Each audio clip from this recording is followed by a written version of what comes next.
Oke, bagaimana kabar kalian semua wahai calon penghuni surga? Selamat datang kembali di channel yang nauzubillah ini. Sebelum kita lanjut ke alur ceritanya, gua mau menyampaikan sesuatu. Bagi penontonku, yang mau tampan dan cantik silakan klik tombol subscribe-nya, dan nyalakan belnya. Oke, tanpa banyak bakot, marilah kita putar filmnya.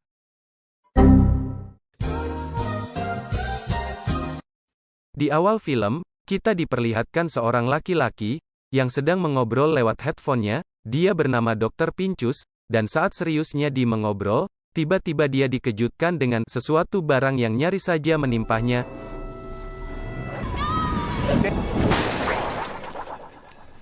Saking bangganya si Petrus ini. Setelah barang tersebut nyaris menimpahnya, tiba-tiba dia tidak menyadari bus dari arah samping melaju kenjang dan menabraknya.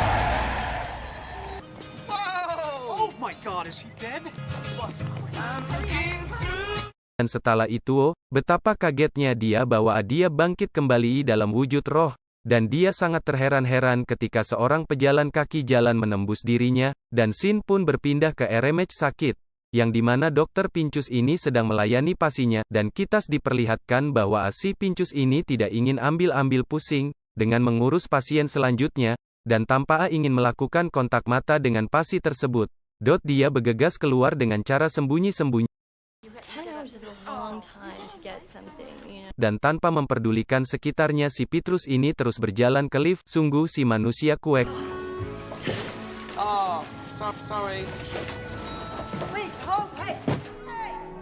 Dia menjalani hidupnya yang datar seorang diri. Satu-satunya masalah yang benar-benar membuatnya pusing adalah penyakit pencernaan.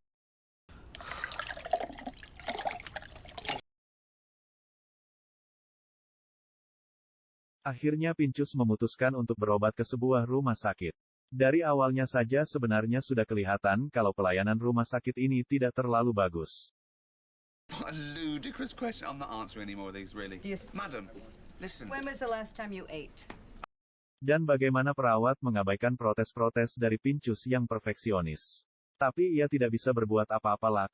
Akibatnya tingkahnya malah semakin menyebalkan. Dia bahkan masih berani mengejek dokter perempuan yang akan mengoperasinya ketika sudah berada di atas brangkar menuju ruang operasi. No, I don't want to smell your fake tan. Wait. Not like a garbage dirt. You gonna go darker? You could get your teeth whitened like I did. Setelah dinyatakan sembuh, Pincus pun berjalan keluar dari rumah sakit itu sambil mengomel betapa tidak becusnya pelayanan rumah sakit itu. Dia bahkan semakin marah ketika melihat segerombolan perawat yang sedang istirahat, merokok dengan santainya di pintu gerbang rumah sakit. Saking kesalnya dia mengomeli salah seorang perawat yang sedang berdiri termenung di dekat situ. Hana dialah satu-satunya perawat yang tidak merokok. Sebenarnya, Pincus berusaha sedikit memujinya, dengan mengatakan kalau dia sudah berkelakuan yang benar, dengan tidak merokok di depan umum. Tapi perawat cantik itu malah nampak terkejut. Pincus beranggapan kalau perawat yang satu ini sudah bersikap kasar dan balik mengomelinya sambil berjalan menjauh. Dia tidak memperhatikan kalau ada yang berbeda dari perawat itu. Pakaian dan dandanannya terlihat kuno, demikian pula cara berbicaranya. Si perawat terus mengikutinya, Pincus jadi agak takut dan mulai berlari. Sesaat kemudian, dilihatnya ada banyak sekali orang yang mulai berlari mengikutinya, bergabung dengan si perawat tadi. I don't know why I'm a dentist. Hey man, you can come back here. I want to talk to you. Hey, don't be scared. Pincus semakin ketakutan dan mempercepat larinya. Pada sebuah persimpangan jalan, berhasil mengecoh gerombolan itu ke arah yang berlawanan dan menyelamatkan diri, tapi dia tidak mengetahui kalau salah seorang dari gerombolan itu ada yang sempat melihatnya melarikan diri. Dia adalah Frank, seorang pria flamboyan yang selalu muncul dengan menggunakan tuxedo. Mereka adalah hantu-hantu yang belum bisa beristirahat dengan tenang. Mereka masih merasa memiliki tugas yang belum selesai di dunia, karena itu mereka gentayangan untuk mencari cara menyelesaikan tugas itu. Begitu mengetahui kalau Pincus bisa melihat keberadaan mereka, muncul harapan kalau si dokter gigi ini akan bersedia membantu mereka menyelesaikan urusan mereka yang belum selesai di dunia. Dengan demikian mereka bisa beristirahat dengan tenang dan tidak gentayangan lagi. Mengetahui kondisi mengerikan itu, Pincus segera kembali ke rumah sakit tempat dia dioperasi dulu. Dia ingin mengetahui, apakah mungkin ada kesalahan prosedur ketika mereka mengoperasinya. Dia mengeluh mendapat halusinasi dan melihat hantu. Akhirnya dia mengetahui dari si dokter, kalau ternyata Pincus sempat dinyatakan meninggal selama 7 menit, karena seluruh organ vitalnya berhenti berfungsi. Tapi anehnya, dia hidup kembali 7 menit kemudian. Dokter memutuskan untuk merahasiakan hal itu, karena takut Pincus menuntut rumah sakit karena telah melakukan malpraktek. Pincus akhirnya menyadari, tidak ada cara untuk menghentikan ataupun mengobati halusinasi yang dialaminya. Dia pun tidak merasa perlu takut lagi kepada Frank, tapi dia menolak permintaan Frank untuk membantunya menyelesaikan urusan yang belum selesai di dunia. Tapi Frank malah mengerjainya dengan memberitahukan alamat apartemennya kepada seluruh rombongan hantu yang berkeliaran di New York, mereka lalu mulai mengganggunya sampai dia tidak bisa tidur. Gee, I'm sorry, Doc. Frank berjanji akan mengusir hantu-hantu itu kalau Pincus mau membantunya. Permintaannya adalah agar Pincus membantu memisahkan jandanya dengan seorang pengacara jahat yang hanya menginginkan uang belaka. Di sini jalan cerita mulai lucu. Istri Frank, Gwen, diperankan oleh T. Leoni, adalah seorang ilmuwan pencinta mumi dan sejarah Meir lainnya. Dia adalah seorang di antara sekian banyak orang yang membenci Pincus karena sikapnya yang egois dan menyebalkan. Pincus harus berusaha ekstra keras untuk membuat Gwen mau berteman dengannya. Setelah bertemu dengan tunangan Gwen, si pengacara yang agak sombong itu, Pincus memutuskan untuk berusaha agar Gwen putus hubungan dengannya dan ia berhasil. Ketika mengetahui hal itu, hantu Frank merasa senang, tapi anehnya dia masih belum bisa beristirahat dengan tenang juga. Sementara itu, Pincus sendiri akhirnya menyadari kalau A sendiri sudah jatuh cinta kepada Gwen. Lalu, dengan egoisnya dia menggunakan semua pengetahuan tentang Gwen, yang diberikan Frank kepadanya, untuk menarik perhatiannya. Tapi Gwen malah berubah membencinya, karena menganggap Pincus tega menggunakan informasi masa hidupnya dengan almarhum suaminya dulu untuk mendekatinya. Bone loss along the upper left mandibular gum line. More dental humor. This time pun. Ketika Pincus mengatakan kalau dia dihantui oleh hantu Frank, dan itulah sebabnya dia mengetahui banyak hal tentang Gwen. Tapi ia malah balik menantang Pincus.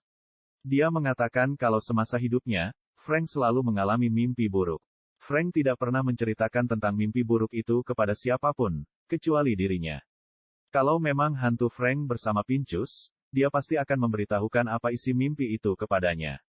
Tapi, Frank sengaja memberikan informasi yang salah kepadanya.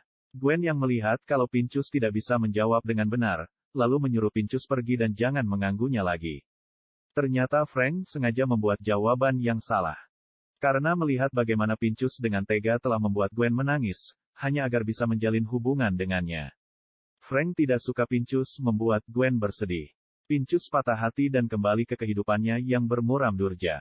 Perilakunya malah semakin menyebalkan. Ketika akhirnya hantu-hantu yang lain berhasil menemukan tem prakteknya dan berusaha minta tolong padanya, Pincus mas dengan tega menolak dan menyuruh mereka semua pergi.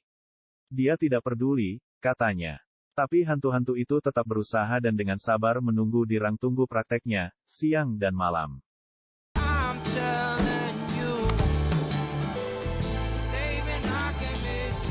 Teman praktek Pincus melihat kalau rekannya itu seperti sedang mengalami masalah berat. Pincus lalu menceritakan tentang putus cintanya dan meminta rekannya itu untuk memberikan resep obat penenang kepadanya, agar dia bisa tidur. Tapi, rekannya itu malah menasihatinya, agar Pincus berubah. Dia harus membuang sikap egois dan menyebalkannya itu, karena itu hanya akan membawa akibat buruk baginya. Tak seorang pun yang akan tahan berada di dekatnya, kalau dia tidak segera berubah. Pincus seperti tersadar akan betapa menyedihkannya hidupnya yang kesepian dan merana itu. Lalu membuat keputusan untuk berubah. Pincus kemudian mendatangi gerombolan hantu yang mas menunggu dengan setia di ruang tunggu prakteknya dan mulai menanyakan apa masalah mereka. Pincus kemudian membuang keegoisannya dan membantu mereka menyelesaikan masalah yang belum tuntas di dunia. Satu persatu hantu-hantu itu menghilang dan berhenti mengganggunya. Kecuali Frank ya, Frank sepertinya masih tetap memiliki urusan yang belum selesai di dunia. Bahwa ternyata, memisahkan Gwen dengan si pengacara jahat itu bukanlah termasuk dalam urusan itu. Masih ada satu urusan lagi, tapi sayangnya sama-sama tidak mereka ketahui.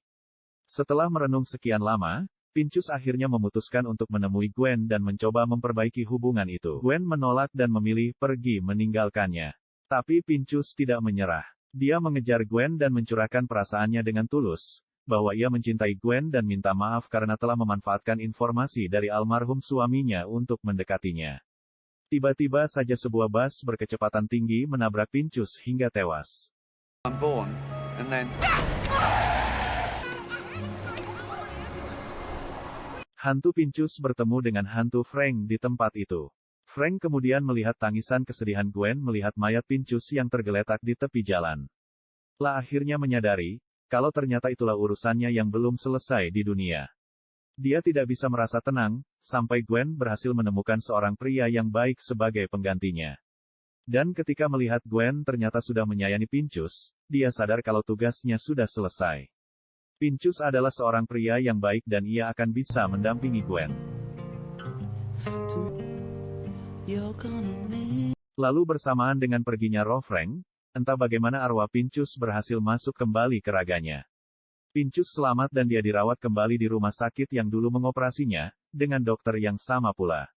Tapi, kali ini Pincus sudah tidak berlaku kasar lagi. Setelah meninggal untuk yang kedua kalinya, lalu hidup kembali, Pincus sadar kalau dia tidak seharusnya menyia-nyiakan hidupnya dengan perilaku buruk dan menyendiri. Dia ingin berubah, menjadi orang yang lebih simpatik dan peduli. Di akhir film ditunjukkan kalau dia bertemu lagi dengan Gwen. Pincus kemudian memberitahukan kepada Gwen kalau hantu Frank sempat memberitahukan tentang mimpi buruknya itu sebelum akhirnya menghilang. Dan kali ini, informasi yang diberikan Frank itu benar. Gwen lalu tersadar, kalau ternyata Frank memang benar-benar berada bersama mereka beberapa hari itu. Dan kalau ternyata Pincus bukanlah pembohong jahat yang telah merusak hidupnya. Dia bersedia kembali berteman dengan Pincus dan mencoba untuk akrab kembali. Wah, sungguh ending yang membagongkan. Hikmah yang bisa diambil dari film tersebut, ialah, jangan kita sebagai umat manusia, bersikap egois sedikit pun. Bagaimana wahai para penghuni surga? Apakah kalian terhibur? Tulis di kolom komentar jika kalian semua terhibur. Mungkin segini dulu alur cerita film kali ini. Jangan lupa subscribe dan nyalakan loncengnya, biar sama-sama bisa mengembangkan channel yang nauzubillah ini. Dadah Aguys.